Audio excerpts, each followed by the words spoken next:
Que sait-on sur l'Hadès? Je peux répondre? Vas-y Jean-Philippe. Bon, donc l'Hadès, c'est donc le lieu où va l'âme au moment où on meurt. Très bien. Très bien. Ça vous rappelle pas une mythe? Oui Jean-Philippe? Pardon? C'est toi qui parlais, non? Oui, c'est moi. Vas-y. Ah non, non, je veux dire, là, c'est moi qui ai répondu à l'instant. D'accord, ok. Est-ce que ça vous rappelle pas une petite séance de mythologie? Dans la mythologie, qu'est-ce qu'il y avait? Qu'est-ce que ça vous rappelle dans la mythologie? Rappelez-moi. André? Non, Non? Tu vois pas? Alors, Catherine? Orphée descendant à l'Hadès. Vous avez entendu Catherine? Non, pas trop. D'accord. Orphée descendant aux enfers. Oui, dans la mythologie, hein, vous connaissez tout ça bien sûr. Dans la mythologie, on voit Orphée qui descend aux enfers. Il va chercher, qu'est-ce qu'il va chercher? Sa bien-aimée. Et puis, il la fait remonter. Et il remonte l'escalier. Et au dernier moment, au moment où ils vont sortir, il se passe quelque chose. C'est qu'elle se retourne, ou lui se retourne, je ne me souviens plus. Et du coup, ils se retrouvent tous les deux prisonniers des enfers. Parce qu'il ne fallait pas qu'ils se retournent. Voilà, donc ça nous montre quelque chose au passage, c'est que le diable sait lire lui aussi la Bible. Et qu'il avait fait son monde à lui basé sur ce qu'il avait lu de la Bible. Et il avait donc compris qu'il devait y avoir un Orphée qui devait descendre aux enfers, aller chercher son épouse. Lui, il a traduit l'épouse très humainement, si vous voulez. Il n'avait pas compris que l'épouse serait l'Église. Et donc, il a fait toute cette mythologie. Mais si Orphée, lui, est resté prisonnier des enfers et du diable, il est évident que le Christ, lui, est sorti avec son épouse. C'est bon? Qu'est-ce qu'on sait encore sur l'Hadès? Est-ce que vous pourriez dire d'autres choses?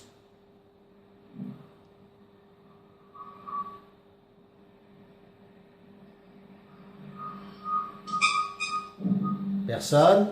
Que l'âme y est inactive. Merci Jean-Philippe. Que l'âme y est inactive. Encore. Alors on verra tout ça après, bien sûr, hein? On il y a verra. la parabole de Lazare aussi qui touche un peu le séjour des morts. Bah oui. Rappelle-nous-la, André, rapidement. Eh bien, Lazare est dans le sein d'Abraham, mais à côté, il y a aussi les autres qui n'avaient pas reçu le Christ comme sauveur, qui sont quand même déjà dans les tourments. Très bien. Très bien. C'est bien ce que tu viens de dire. Ils sont déjà dans les tourments, dit la parabole. Très bien. Encore. Est-ce qu'on a d'autres choses à dire? Je peux? Michel, bien sûr. Oui. Le Christ est descendu. Bah oui, bien sûr. Le Christ est descendu aux enfers. Il est descendu dans l'Hadès. C'est bon? Pas d'autres pensées? Eh bien, on y va. Nous allons demander à Nadine si elle peut lire, si elle a un bon micro. Et nous allons démarrer la lecture. Donc, Hadès, bien sûr, définition tout d'abord. Le mot enfer, en latin infernus, est traduit de Sheol ou Hadès. La traduction exacte des vocables Sheol et Hadès est séjour des morts. Non pas la tombe ou la tombe commune à tous les morts, mais bien le séjour des morts, là où séjournent les âmes des morts. Alors pourquoi d'après vous est-ce qu'on a mis cette pensée, non pas la tombe ou la tombe commune à tous les morts?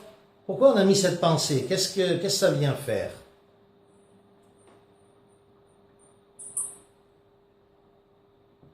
Parce que c'est le corps qui est dans la tombe. Bravo Catherine, parce que c'est la tombe, c'est le corps qui est dans la tombe.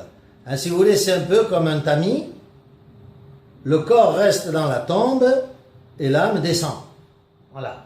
Les gros morceaux restent en haut, ils ne passent pas le filtre, et les petits morceaux descendent. Alors c'est une image, bien sûr, hein, on se comprend bien.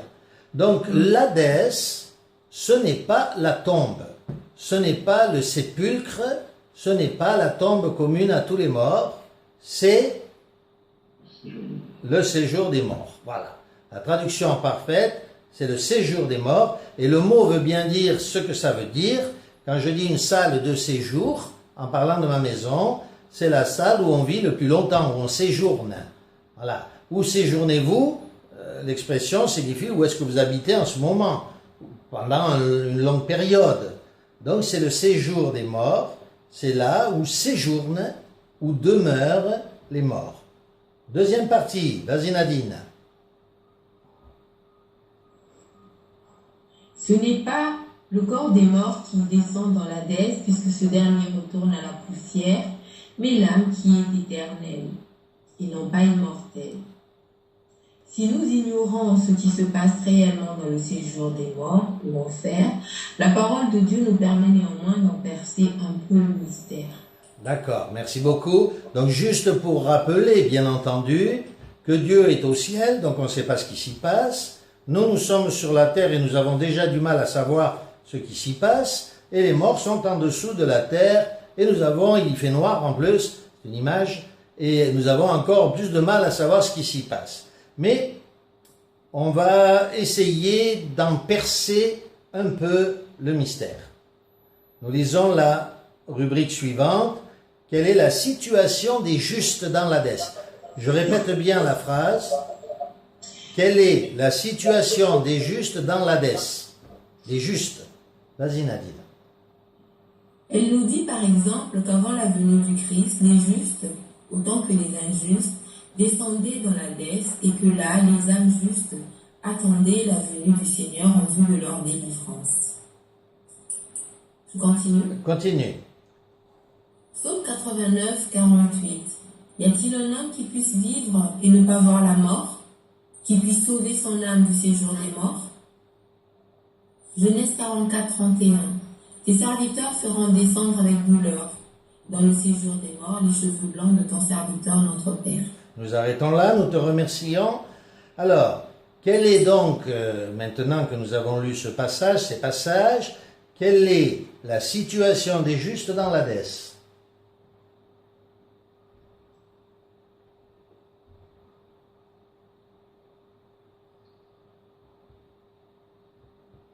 Que nous enseigne la Bible. Nadine? Si c'est par rapport au verset, peut-être qu'on devrait en lire quelques autres. On sait qu'ils y vont tous, mais par contre, les deux versets qu'on a lus, ils n'ont pas dit ce qui s'est passé. Tout à fait. Mais que disent-ils? Ils disent que tout homme, de toute façon, passe par le séjour des morts. Ben voilà. Donc déjà, une chose est sûre, c'est que tous les hommes, bons ou mauvais, vont dans le séjour des morts, c'est-à-dire à l'Hadès. Ça, c'était un point fondamental à mettre en évidence. Les bons comme les moins bons. Maintenant, nous allons lire Sagesse 4, verset 7. Je vais en faire la lecture. Donc, Sagesse 4, 7. Vous pouvez le prendre dans votre Bible si vous ne suivez pas sur l'ordinateur. Donc, l'âme des justes est dans la main de Dieu, et nulle torture ne les atteindra. Aux yeux des insensés, il semble qu'ils meurent. Leur fin est regardée comme une infortune, et leur sortie du monde comme une tribulation. Cependant, ils sont en paix. Lors même qu'aux yeux des hommes, ils auraient souffert, leur espérance est pleine d'immortalité. Que nous dit ce texte? Catherine, il y a quelqu'un qui est connecté, c'est pour nous, non? Non, c'est bon. Alors, que nous dit ce texte? Ben, en fait, ceux qui sont justes sont en paix. Ben, Je ne sais voilà. pas qu'est-ce qu'ils font. S'il est possible, on n'a pas l'impression qu'il est possible qu'ils fassent quelque chose, mais en tout cas, ils sont en paix. Tout à fait. Et on connaît, hein, on sait qu'ils dorment. Hein, voilà. Pour être clair, Les juges sont en paix, et finalement, ben, ils n'ont rien d'autre à faire qu'à dormir. Hein. On verra peut-être tout à l'heure un peu plus en détail pourquoi. Donc oui, les justes sont en paix. Alors retenez bien cette idée parce qu'on va y revenir. Ecclésiaste 9, 10, j'en fais la lecture. Tout ce que ta main trouve à faire avec ta force, fais-le. Car il n'y a ni œuvre, ni pensée, ni science, ni sagesse dans le séjour des morts où tu vas. Expliquez-moi ce texte.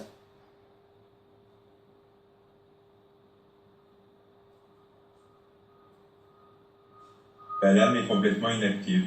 Voilà. Alors ça ne veut pas dire qu'elle est morte. Hein, on peut le comprendre comme ça. Hein. Ça ne veut pas dire qu'elle est morte, mais ça veut dire qu'on dort. On n'a rien d'autre à faire. Hein, s'il n'y a pas de connaissances à acquérir de plus, s'il n'y a pas de science, s'il n'y a pas d'œuvre à faire, s'il n'y a pas de pensée à développer qui serait utile à la terre, c'est surtout en rapport avec la terre. Bien sûr que cela est dit, ben, il est évident que on va se reposer, quoi. Hein.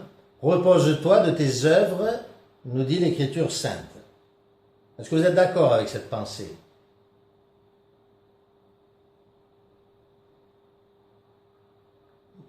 Toute la Catherine? pensée, que la pensée populaire le dit bien, puisque sur les tombeaux, il est écrit « ici repose ». Voilà. Catherine dit, sur les tombeaux, il y a écrit « ici repose ». Et donc, si on se repose, on ne fait rien d'autre. Et elle dit, la pensée populaire, donc, met bien en évidence ce point. Nous allons lire Ésaïe maintenant, 38, 18. Je vais demander à André d'en faire la lecture, si tu l'as.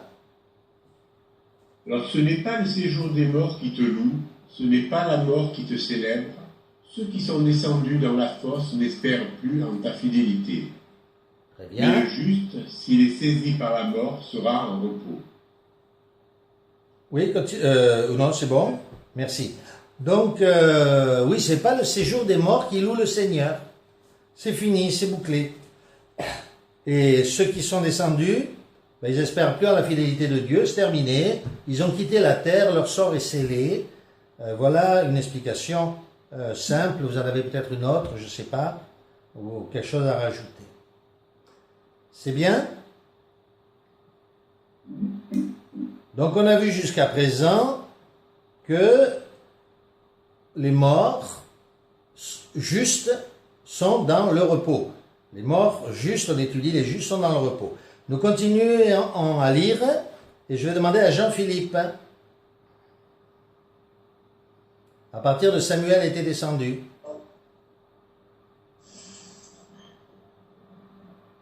L'Hadès n'est pas obligatoirement un lieu de tourment. Pardon, Samuel était descendu, lui-même en ce lieu où, nous dit la parole qui ne peut mentir, il était en repos. L'Hadès n'est pas obligatoirement un lieu de tourment irrémédiable dans lequel seraient descendues les âmes des justes. L'enfer est plutôt le séjour des morts où les âmes attendent la résurrection. Les âmes justes sont dans le repos de Dieu. Voilà, bravo pour la faute. Donc c'est clair, n'est-ce pas?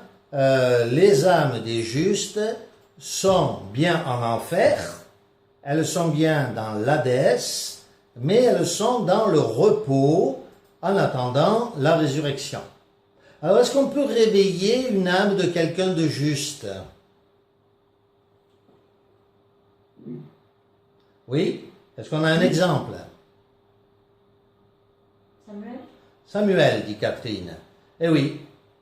Mais vous avez noté, pour réveiller cette âme, il a fallu un corps. C'est le corps d'une médium. C'est ce qu'on appelle des médiums. C'est-à-dire que cette médium a... Alors, après, il y a des médiums qui prennent le corps du mort en eux. Hein, et qui... par exemple, je vais vous citer un cas pour être très clair. Il y avait, maintenant je ne sais pas ce que c'est devenu, au Brésil, un homme qui faisait des opérations tout à fait spectaculaires. Vraiment des opérations spectaculaires. Il a enlevé des tumeurs et on voyait hein, à la caméra, on voyait directement le gars avec un bistouri, il ouvrait un sein, il enlevait, alors après bon, une tumeur, il refermait le sein, il mettait juste une bande, et au bout de quelque temps, la personne n'avait plus de cicatrice. Est-ce qu'il y avait des trucages ou pas, je ne sais pas. Le reporter avait l'air de dire que non. Mais cet homme, ce chirurgien qui faisait cela, qui opérait dans une grange, c'était un vrai chirurgien. Il avait l'hôpital et après, il venait opérer dans une grange pour les patients qui suivaient son rituel. Et il disait, alors on le voyait, il avait les yeux mi-clos, on voyait qu'il était possédé en fait, et il disait qu'il était possédé par un chirurgien célèbre du 18 ou 17e siècle. Donc l'esprit du mort, d'après lui, avait pris possession de lui pour qu'il opère ces personnes. Donc voilà pour les médiums, on aura l'occasion d'aller un peu plus loin dans un instant. Donc oui, l'esprit des morts peut être réveillé. Est-ce qu'on peut le faire? Est-ce qu'un chrétien peut se dire, moi j'aime bien mon enfant, j'ai perdu mon enfant et je vais lui parler? Est-ce qu'un chrétien peut faire une telle chose? Non. Pourquoi? Est-ce que Dieu l'interdit? Parce que Dieu l'interdit, dit Catherine. Eh oui, Dieu interdit cela. Pourquoi Dieu interdit-il qu'on parle avec des morts? Y compris avec notre propre enfant qui est mort et qui dort. Parce que le texte dit qu'on ne trouve chez vous personne qui ne pratique la divination ou la nécromancie. Voilà. Qu'on ne trouve personne qui fasse une telle chose. Pour Dieu, il dit bien, il ajoute, parce que c'est une abomination. C'est une abomination que de faire une telle chose, que d'aller réveiller des morts pour parler avec eux, même si c'est notre dernier enfant qui est mort et qui se retrouve de l'autre côté. Et le pire des choses, ce serait si tout d'un coup, il venait à nous répondre. Donc soyons bien prudents avec ces pratiques interdites, absolument interdites par le Seigneur. Alors pour aller plus loin, moi j'ai pas vu de passage, et je parle de moi, d'accord? Je n'ai pas vu de passage qui disent qu'on ne peut pas prier pour un mort, contrairement à ce qu'enseignent les protestants. L'Écriture dit d'ailleurs en parlant de Paul que à quoi ça sert de vous faire baptiser pour des morts? On a d'autres passages dans les Maccabées où ils ont fait un sacrifice pour les morts au combat parce qu'ils n'étaient pas fidèles. Oui, seulement là, on prie Dieu éventuellement pour un mort. Encore qu'on vient de voir que quand quelqu'un était mort, son sort était scellé. Donc on peut prier Dieu éventuellement pour un mort. Je dis bien éventuellement pour un mort. Mais en aucun cas, la Bible ne nous permet de parler avec un mort. Ou d'invoquer un mort. Que veut dire le mot invoquer un mort? L'appeler. L'appeler. Même s'il ne répond pas. Et si on appelle un mort, si on essaie de parler avec lui, on fait quelque chose qui est abominable aux yeux de Dieu. Et maintenant, je vous pose la question, pourquoi? Pourquoi une chose qui devrait être bonne est-elle si mauvaise aux yeux de Dieu? Parce que déjà, pour les interroger, il faut faire passer par des médiums qui ont des rapports avec les démons. Parce qu'il faut passer par un médium qui ont rapport avec des démons, ou parce qu'il faut nous-mêmes, du coup, devenir médium, ou faire le médium, jouer au médium. Et dans ce cas, on devient... Comment ça s'appelle le mot? Comment ça s'appelle quand on veut parler avec des morts? Ça s'appelle du... Oui? Du spiritisme. Parler avec l'esprit des morts. Hein? Ça s'appelle du spiritisme. Et on peut rentrer en contact avec des démons. On va se faire tromper et on va rentrer en fait en contact avec des démons. On va voir comment un petit peu tout à l'heure. On va survoler la question. Donc oui, vraiment, n'oublions pas, même si quelqu'un de juste est mort, même si c'est notre meilleur enfant, même si on l'a tant aimé, en aucun cas on peut faire une chose aussi abominable devant Dieu. Si on faisait une telle chose, il est évident qu'on perdrait carrément l'entrée dans le royaume de Dieu. On serait chassé du royaume de Dieu parce qu'aux yeux de Dieu, c'est une chose abominable. Nous, on peut la trouver belle. Une mère qui a perdu son enfant, moi je connais une mère qui a perdu son petit enfant et qui lui parle. Et pour elle, c'est bien de parler avec son enfant, combien elle est heureuse. Oui. Sauf qu'elle finira en enfer. Malheureusement, l'enfer, deuxième sens du mot, pour avoir fait de telles choses, condamné par la parole de Dieu. Nous continuons. Et je vais demander à... Catherine n'a pas de micro. On va demander de nouveau à... Mais tiens André, peut-être si tu veux bien. Quelle est la situation des injustes dans l'Hadès? Je répète la question. Quelle est la situation des injustes dans l'Hadès? Nous t'écoutons André. Alors, question de logique. Pourquoi est-il précisé que les âmes des justes sont dans le repos dans l'Hadès? Continue. Je continue, ah oui. Nombre 16-30. Si la terre ouvre sa bouche pour les engloutir avec tout ce qui leur appartient et qu'ils descendent vivants dans le séjour des morts. Nombre 16-33. Ils descendirent vivants dans le séjour des morts, eux et tout ce qui leur appartenait. La terre les recouvrit et ils disparurent au milieu de l'assemblée. Nous t'arrêtons. Alors, pourquoi cette question dite logique? Pourquoi est-il précisé que les âmes des justes sont dans le repos dans l'Hadès, alors qu'on parle des injustes?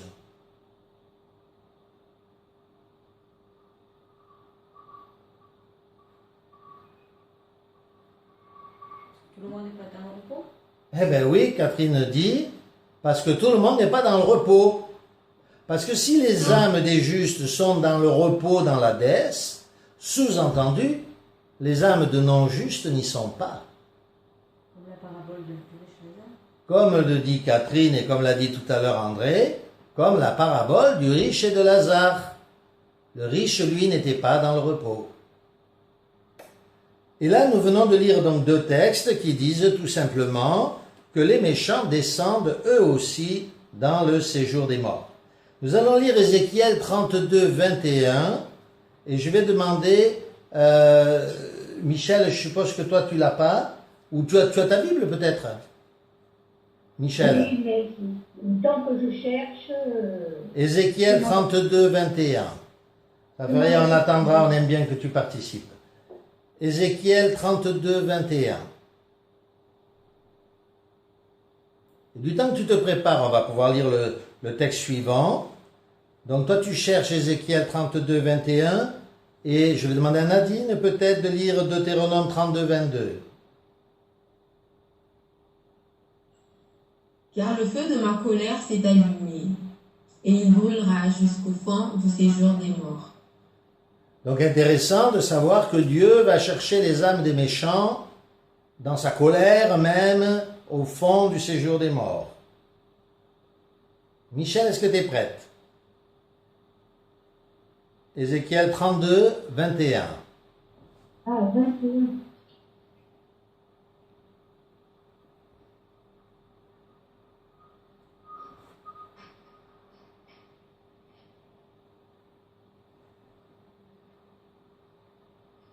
Du milieu du Shéol, les plus puissants des héros, les alliés, lui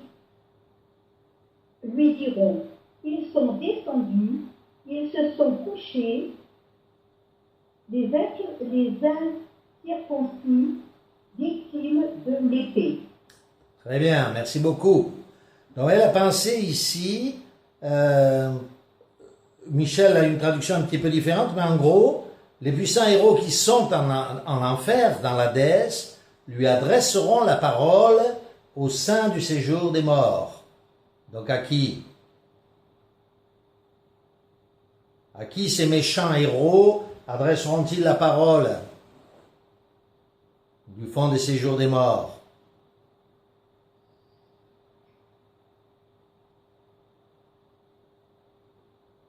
Ben à Jésus quand il est descendu. À qui Jésus a-t-il aussi parlé quand il est descendu? D'esprit en prison. Aux esprits en prison, nous dit Catherine. Alors c'est un passage qu'on avait autrefois un peu mal compris, parce que on n'a pas tout compris. On avait compris que Jésus était descendu dans le séjour des morts quand il était venu sur la terre, parce que nous sommes des morts vivants, ce qui n'est pas faux, de toute manière.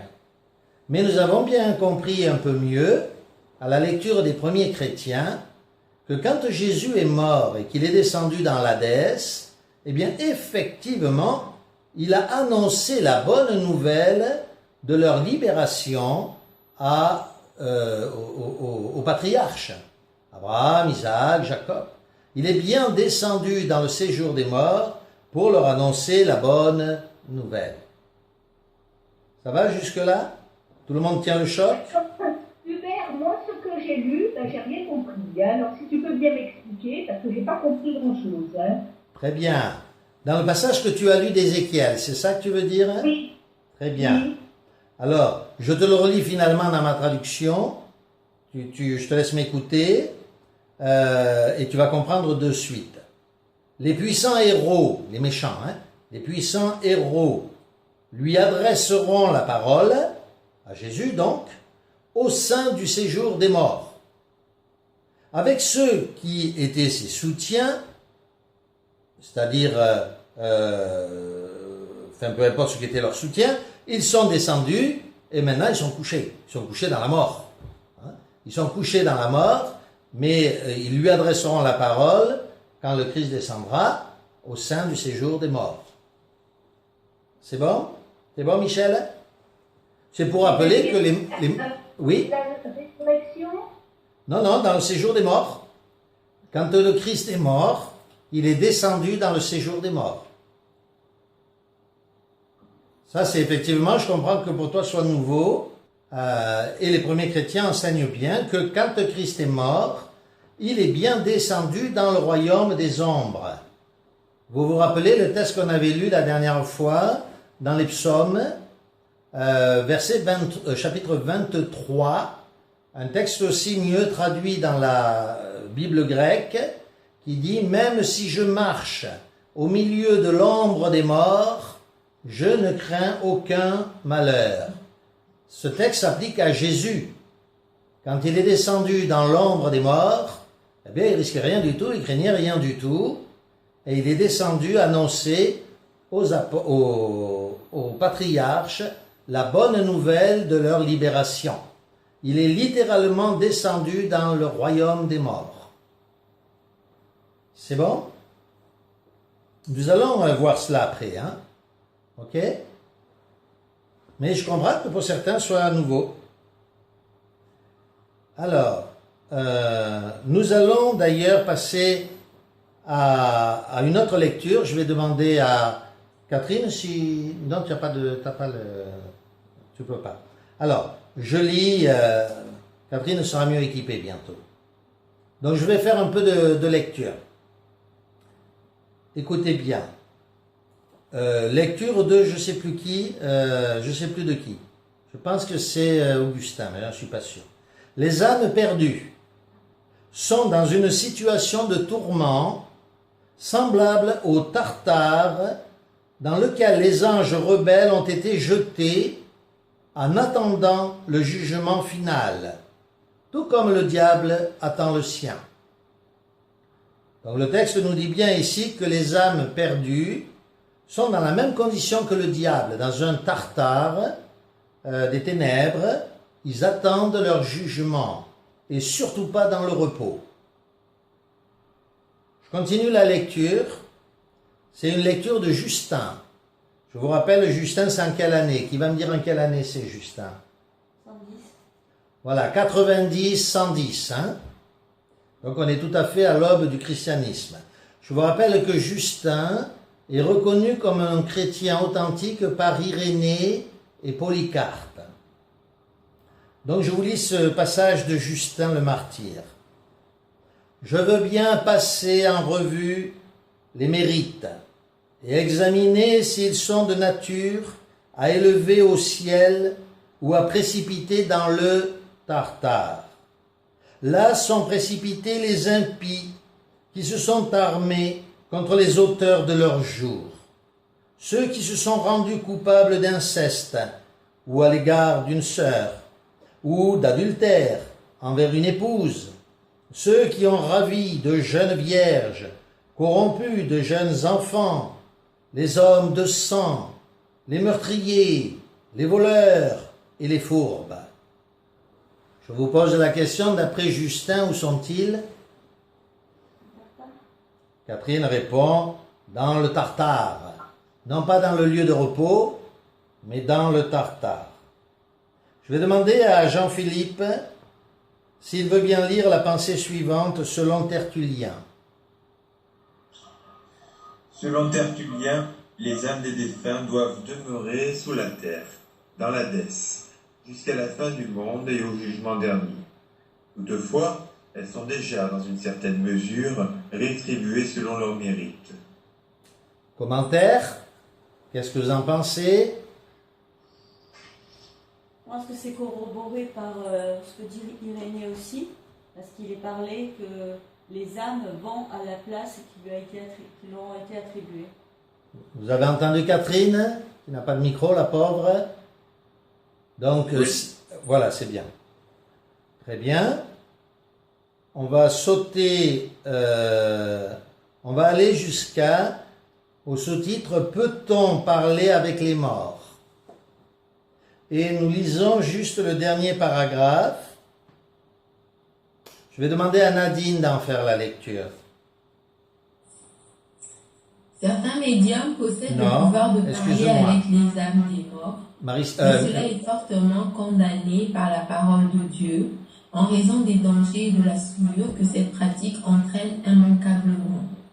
Si à la mort du Christ, son corps a été mis dans la tombe, son âme, elle, était bien dans le séjour des morts. Il est allé prêcher aux esprits en prison, leur annonçant leur délivrance ou leur condamnation. L'Hadès est donc un lieu d'attente destiné à tous les humains.